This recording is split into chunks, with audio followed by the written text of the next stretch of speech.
Aaron. Yeah. Why didn't you say it the first time I said Aaron? Because it's pronounced Aaron? You done messed up, Aaron! I did done messed up. I forgot to put myself back on the screen after the intro. Hi, everyone. Aaron here. Welcome back for a little bit more SPTV, where every day is a great day, not to be in a cult. Well, guys, I told you 2025 was going to be a very bad year for Scientology. Probably the worst year yet. I'm trying to think, could there ever be a year that was worse? Maybe in 1977, when Scientology premises were raided by the FBI. That was a pretty bad year. But Scientology survived that.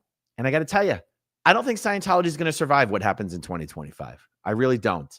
The title of this video is The Law That Will Take Down Scientology. CANRA. We're talking about the Child Abuse, Neglect, and Reporting Act. I did a video about this a while back. Feels like it was weeks ago. I guess it could have been a couple months ago by now already, the way time flies these days. And the video, what inspired me to do the previous video that I did about this was an episode of the Mormon Stories podcast, where John DeLynn, who's the host of that channel, he interviewed a couple lawyers named Ann Andrews and Kimberly DeGonia. I'm trying to bring them up here. This is Ann Andrews. And this, where is she? This is Kimberly DeGonia. And these two attorneys, Kimberly works for Ann's firm. They are currently taking on the Mormon Church. There's at least 30 lawsuits in California. Some of them are state lawsuits. Some of them are federal lawsuits. And in this episode of the Mormon Stories podcast, these two attorneys discuss the litigation, discuss the underlying laws and the definitions. And I was just absolutely floored hearing these lawsuits discussed, hearing what I considered was, to me, a new definition of sex trafficking. And realizing for the first time, truly for the first time, how Scientology is a sex trafficking cult. How the closed system that is Scientology, that prohibits any members from ever reporting other members to the police, that prohibits child abusers and sex abusers from being reported to the authorities and being held accountable by the authorities. How the fact that the organization benefits financially and other ways, benefits financially from the cover-up of these crimes, that is sex trafficking. And I recommend everybody, everyone, when you have some time, listen to the entire episode of the Mormon Stories podcast. This particular episode is called Mormon Church Facing New Sex Abuse and Trafficking Lawsuits. And I was struck while watching this whole episode how everything that was said about the complaints in these lawsuits against the Mormon Church and the explanations for why these were serious crimes, I knew from my own personal experience was even more true for Scientology. And the Mormon Church has exponentially more money, members, and power than Scientology could ever even hope to have.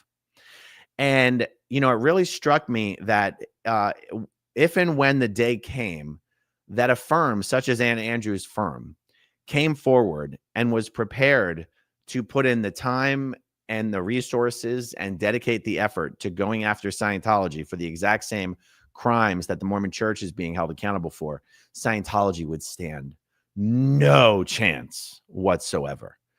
I believe that day has come. And, there was a video that was produced a few weeks ago that I've been meaning to highlight, that I'm only now getting around to highlighting. And the video was published on this channel, Scientology, The Real Truth. And the name of the video is Child Abuse and Neglect Reporting Act and Scientology. And this channel is run by the one and only George Massey. And this video itself is narrated by, oh, this is George's other channel, Literally No One. The video itself is narrated by Liz Gale, otherwise known as Liz Gale, on YouTube. And all of the editing and the other video production on this was done by the one and only Kelly Copter. You can see her channel here. And so what I want to do for you guys is just actually play this video through. It's about 8 minutes long. I'm going to take my face off screen and just play this straight through for you guys. So, oops, can you still hear me? I think you can still hear me. Here it is. What is Scientology? Are you curious? It's okay to ask. It's okay to look. Just look for yourself. Many people have escaped and spoken out, and many books have been written, as well as documentaries like HBO's Going Clear, and TV shows like Leah Remini's Scientology and The Aftermath, and even Time magazine. In the past 2 years, many have joined the battle to expose Scientology on YouTube, with over 200 channels currently on offer. The information is out there. You just need to look for yourself. Cobalt, because damn, like you said, it's like, in what world was I writing down? When I was 16, I was put into the RPF, the so-called hole, with self-admitted PEDOs. And I was made to be the twin of a self-admitted PEDO. These people are allowed to say that they were confused and this is why they became, it's like, what is this? What in the hell was I doing in my formative years? The List is an art project, a 75-foot scroll that details almost 200 children that were born into Scientology that have since escaped and spoken out, as well as those who have passed before their time. Scientology launched in 1953 as an expansion of the best-selling book Dianetics, The Modern Science of Mental Health, published by science fiction writer L. Ron Hubbard in 1950. What began as a self-help philosophy was soon converted to a religion to capitalize on the financial benefits that entailed. Scientology's tax exemption was revoked in 1967. Scientology fought back and Operation Snow White was launched, resulting in the largest infiltration of the government in U.S. history and the targeting of IRS agents personally, with lawsuits and other forms of harassment. In 1989, the U.S. Supreme Court ruled that Scientology services constituted a quid pro quo agreement and were not eligible for income tax deductions in the Hernandez versus Commissioner case. In 1993, IRS Commissioner Fred Goldberg caved to the pressures of Scientology and reinstated their tax exemption, despite the 1989 Supreme Court decision, and writing off $1 billion in outstanding taxes, while also providing Scientology with religious protections under the First Amendment of the U.S. Constitution. Because on October the 1st, 1993, at 8:37 p.m. Eastern Standard Time, the IRS issued letters recognizing Scientology and every one of its organizations as fully tax-exempt. The war is over. Child abuse. Children as young as 9 years old are pressured into signing a Sea Org contract, committing them to 1 billion years of servitude, lifetime after lifetime. The teachings of L. Ron Hubbard deny the very right of children to be children and claims they are reincarnated adults in little bodies, leading to acceptance and proliferation of all forms of child abuse, including sexual abuse. For many years, I've understood that the sexual abuse of me was known and covered up by Scientology, but I didn't know the depths of it. I didn't know the details of how it was done. Now I understand that the cover-up was by design at all levels of the organization, from the bottom to the top. It is a high crime in Scientology to report another Scientologist to law enforcement. Any person who seeks to suppress Scientology or Scientologists by an action such as reporting it to civil authorities for criminal or fraudulent activities is committing a suppressive act. Such action results in the parishioner being declared a suppressive person, and Scientology's disconnection policy is immediately implemented, meaning the loss of contact with all family and friends that remain in the organization. If the offender continues to speak out, Scientology will apply their fair game policy. May be deprived of property or injured by any means by any Scientologist without any discipline of the Scientologist. May be tricked, sued, or lied to, or destroyed. Due to the public relations backlash, Scientology claims that fair game was canceled in 1971. However, there are many cases that demonstrate this assertion to be false, and fair game policy remains in full force to this day. Hubbard's policy letters are deemed unalterable scriptures by Scientology. Many other religious groups have faced prosecution for cover-ups over the years, but this has mostly occurred as a result of a conspiracy of silence within those organizations. In the case of Scientology, these criminal activities form part of their Holy Scriptures, which is a direct contravention of the U.S. legal system. While Scientology invokes First Amendment protections resulting from their tax-exempt status, the religious protections of the First Amendment do not extend to protection from criminal prosecution. The Child Abuse and Neglecting Report Act, or CANRA, is the law in 48 states across the nation, including Florida and California. CANRA enforces a legal obligation on individuals and organizations working closely with children to mandatory reporting to civil authorities or face criminal prosecution. On February 25, 2025, a number of ex-Scientologists and their advocates attended the LAPD commissioners meeting and provided statements that were entered into the record. The following is a compilation of excerpts from their statements. My name is Jenna Miscavige. My uncle David Miscavige is the leader of Scientology. I was born and raised in Scientology. Just before my second birthday, my parents moved our family to Los Angeles to join Scientology's most dedicated group, where they signed 1 billion-year contracts, dedicating all of our souls, lifetime after lifetime, to Scientology. Joining this group meant I would never live in a home with my parents for the entirety of my childhood. It also meant being deprived of an education and being worked for long hours each day, digging trenches, hauling rocks, and being exposed to dangerous chemicals and handling asbestos, all before the age of 12 years old. The ones who suffer the most are the children of Scientology's parishioners and staff because they cannot protect themselves and they don't know any different. I was one of those children, and there are so many others. I'm here today to make sure their voices are heard. This letter was copied to Scientology's Legal Affairs Office, Scientology's Chief Ethics Officer, as well as to the chaplain and the file of the alleged predator. Where was the mandatory reporting to the proper authority?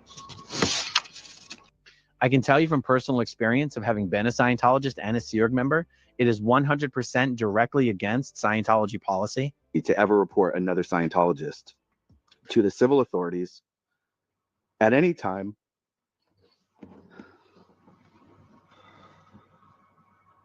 for any reason, including child rape.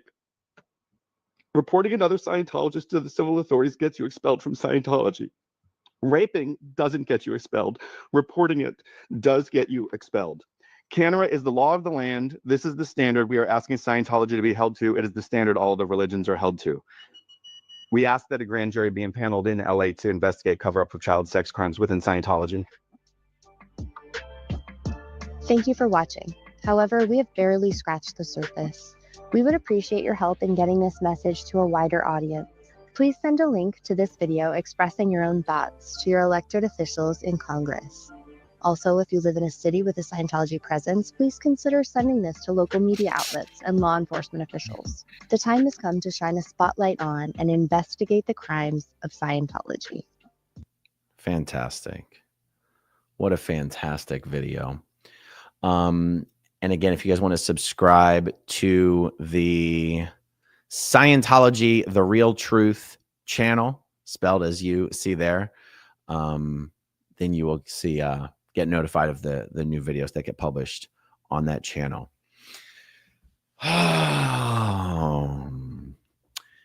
In much of the litigation that has occurred against Scientology, they managed to hide behind or be protected by the fact that Scientology enjoys religious recognition in the United States. And this fact prevents, even when it comes to the enforceability of Scientology's arbitration agreements. In many cases, the courts, in almost all cases, except for only one where a judge has not yet ruled, the courts are literally not even allowed to interpret any written materials of Scientology to decide whether the contracts Scientologists have to sign are legally enforceable or whether they're unconscionable. Because to make that decision would require them to interpret what Scientology claims is religious scripture. It's this crazy protection that logically doesn't make any sense. When it comes to violations of the Child Abuse and Neglect Reporting Act, none of that matters. None of that matters. Also, Scientology's arbitration agreements are not enforceable in instances of child sex abuse. And this is Scientology's Achilles heel. This law is Scientology's kryptonite. I believe the flood of lawsuits that we will see rolling out over the next many months, and let's be honest, many years, I truly believe is one of the two main things that will take Scientology down. The other thing has to do with the hundreds of millions of dollars of identity theft and bank fraud and loan fraud and wire fraud. But that issue, the financial issue, requires government intervention and prosecution. And bureaucrats can be quite problematic, whether you're talking about what you either have your elected district attorneys or you have your bureaucrats in the various departments of justice. Does a bureaucrat in the Department of Justice want to make their entire career about going after Scientology? That can be a hurdle. But when we're talking about violations of CANRA, we don't have to worry about what bureaucrats want to do. We don't have to worry about political whims or wins or appetites. These are the domain of lawyers and lawsuits, not criminal charges, unfortunately. But I truly think this is going to be what takes Scientology down. Now, there are statutes of limitations concerns, meaning that there statutes of limitations and the various obstacles presented by statutes of limitations will be applicable in all of these lawsuits. The window to bring these lawsuits without any statutes of limitations concerns opened and closed without anybody ever having been informed of the window and without any lawsuits being filed, except the one lawsuit filed by Jane Doe 1, who only found out about the window at the very last minute as almost accidentally through her legal team that she already had for other litigation. If anyone goes, how is this possibly just happening now? I can tell you what my opinion is. My opinion is the reason this sort of mass tort against Scientology is possible now and can happen now and is happening now is because the person who has been gatekeeping all of the litigation against Scientology is gone. He's not there anymore. He's not there anymore to gatekeep this type of legislation, this type of litigation, I should say. Mike Rinder was on the board of Child USA. Mike Rinder said one of the things he was most proud of in his life was whatever role he played in getting a 2-year window opened up in California where any lawsuits could be brought for child sex abuse without any statute of limitations hurdles. Mike Rinder made sure not one single lawsuit was filed against Scientology in California during the entire 2-year period of that window. That window closed. That window is gone. I think it is worth discussing an interesting component in this ex-Scientology community where you had a lot of child victims of sex abuse who, after leaving Scientology and while telling their story, said, Mike Rinder is not being honest about everything he knows about the cover-up of these instances of child sex abuse. This actually created quite a problem because Mike Rinder was known as the preeminent authority on all things legal strategy when it came to Scientology. After all, he ran the church's legal department for 30 plus years. He was the head of the Office of Special Affairs at many levels. He was the commanding officer of the Office of Special Affairs International. He was later the Watchdog Committee member for the Office of Special Affairs. He really answered to nobody but David Miscavige. It was incomprehensible to most that Mike Rinder would not have known about the instances of child sex abuse or had any knowledge or participation whatsoever in any way in the covering up of that child sex abuse. I can tell you that for the last 15 or so years, no lawyer would even lift a finger with regards to Scientology litigation without checking with Mike Rinder first. No lawyer would take on an ex-Scientologist client without checking with Mike Rinder first. It creates a little bit of a problematic dynamic in the ex-Scientology community when the gatekeeper is the one that many people are saying isn't being honest about what he knows and what his involvement may have been in the cover-up of child sex abuse. And yet that gatekeeper is the person all lawyers are going to go to see, should I take on this client? Should I take on that client? What's this person's story? Is this person reliable? Is this person problematic? Is this a good case? Et cetera, et cetera, et cetera. If you have a victim of child sex abuse who's saying Mike Rinder's not being honest about what he knows, and then a lawyer goes to Mike Rinder, the gatekeeper, and asks his opinion about that victim, how can Mike Rinder say that that person is a good client and is being honest when that person's also saying Mike Rinder's not being honest?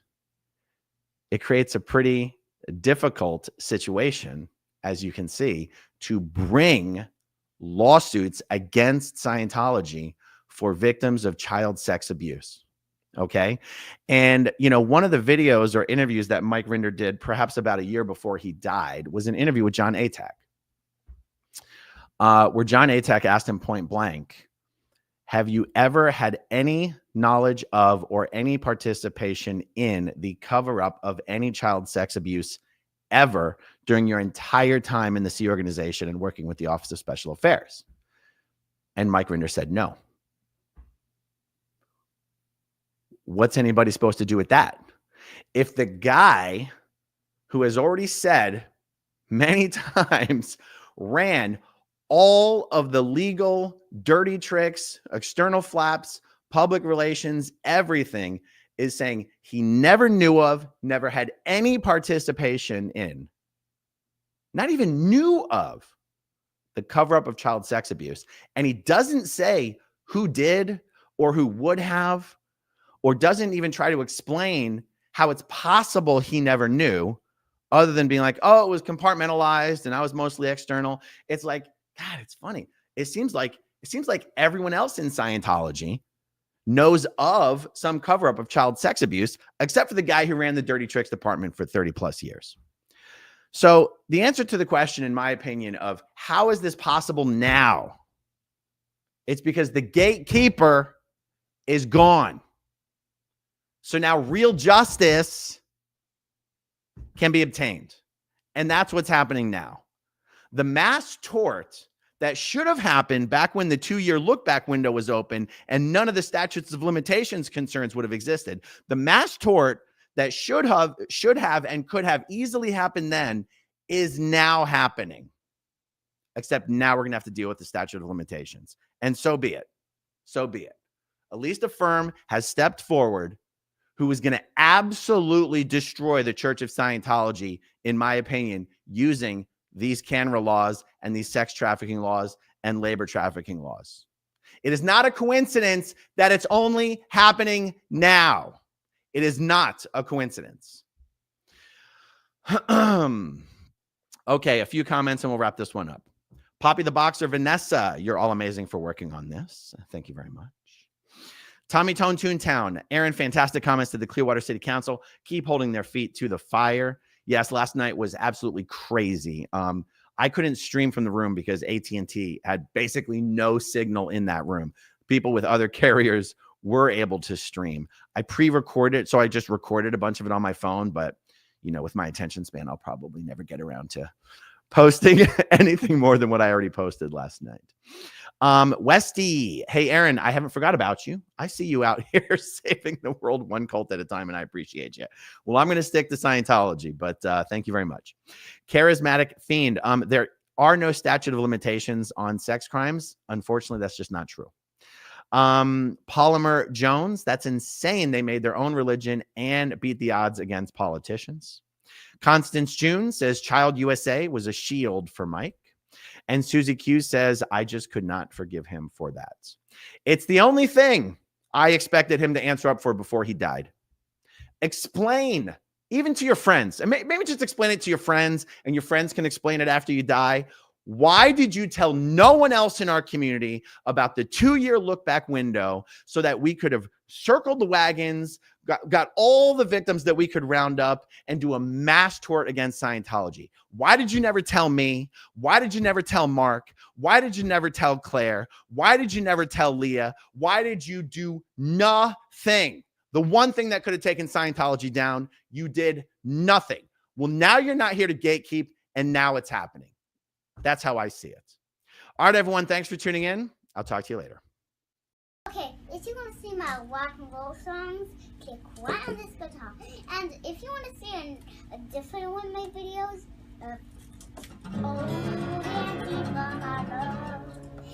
then you could click right inside